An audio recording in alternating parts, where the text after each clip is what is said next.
Mu karere ka Kamonyi mu murenge wa Kayumbu habereye amahano ibyarishije abanyarwanda benshi cyane. Abagabo batanu bitwikiriye igicuku bajya gucukura inka yipfishije barayirya, babiri bahita bitaba Imana. Kugeza izi saha babiri bitabye Imana, abandi barembeye kwa muganga. Ubwo babajyanye kwa muganga barimo barava amaraso mu mazuru, babira n'urufuro mu kanwa. Byagenze gute kugira ngo bana bagabo bataburure iyi nka yipfishije bayirye? Ese iyi nka yishwe n'iki? Byagenze gute? Kurikirana kino kiganiro paka kirangiye, nurangiza ukore subscribe, ufungure inzogera ujye umenya byinshi. Aba bagabo rero baje gutaha mu masaha ashyira saa 12 z'umugoroba, bumva yuko inka y'umuturage veterineri yaje kuza barayishyingura bitewe nuko iyi nka bayibuzemo indwara. Inka kuyishyingura rero babuza abaturage bose, ubwo bahise bakoranya inama babuza abaturage kuba bacukura ino nka kugira ngo bayirye, kubera ko bababwira yuko umuntu wese wagerageza kurya ino nka yaza kwitaba Imana. Ndetse na hano bahambye ino nka baza kuhashyira irondo ry'umwuga kugira ngo hataza kugira umuntu uza kuza gutaburura iyi nka ngo ayirye. Abagabo rero baze kuza mu masaha ashyira saa 12 z'umugoroba, saa moya nibwo bataburuye iyi nka. Bari batanu, barangije kuyitaburura rero bano banyerondo sinzi ahantu bari bagiye, ubushobora gusanga bari bagiye muri patrouille.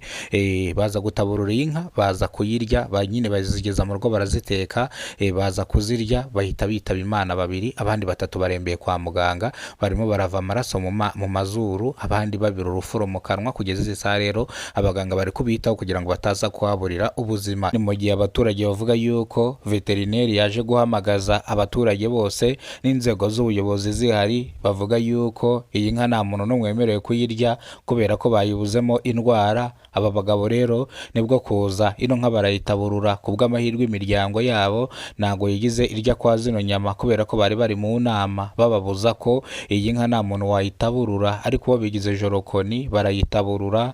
Ubundi kugeza amagingo aya ngaya babiri bitabye Imana, batatu bari mu bitaro bari kwitabwaho n'abaganga, bari guhumeka kuka kanyuma. Abaturage bavuga yuko rero bano bagabo aribo bizize cyangwa aribo biyishe, kubera ko bagiye gutaburura inka baburiye, cyangwa inka bavuze yuko nta muntu ugomba kuyirya kubera ko bayibuzemo indwara cyangwa icyaba cyayishe. Iyi nka yaje kwifisha cyangwa iyi nka yari yipfishije. Iyi nka yapfuye umunsi w'ejo, ipfa mu masaha ashyira saa 10 z'umugoroba. Abaturage rero bahamagaza veterineri kugira ngo aze ayipime barebe icyayishe, bayibage bagurishe inyama. Abaturage bari bazanye udusorori, utubasi kugira ngo bayitere imirwi nyirayo bazamwishyure, ariko veterineri aza kubabuza kubera kuyipima akayiburamo indwara. Inka yashyinguwe ku buryo bwiza cyane kugira ngo hatagira n'umuntu uza kuyifataho ikaza kumwanduza. Ndetse iyi nka yashyinguwe n'abaganga b'inzobere, babanza kuyishyira mu ishashi kugira ngo hataza kugira umuntu amaraso atarukira, nibura kugira ngo ataza kwandura. Abaganga rero murabizi ko baba bafite imyenda yabugenewe, niyo bari bambaye bashyingura iyi nka. Kugeza izi saha rero bano bagabo baje kwitwikira igicuku, iyi nka bajya kuyitaburura barayirya, none babiri bahise bapfa, abandi batatu barembeye mu bitaro. Imiryango yabo ivuga yuko bano bagabo bababujije kujya gucukura ino nka, ariko banga kubumva. Urabizi umugore mu rugo aba ari umugore, n'umugabo aba ari umugabo.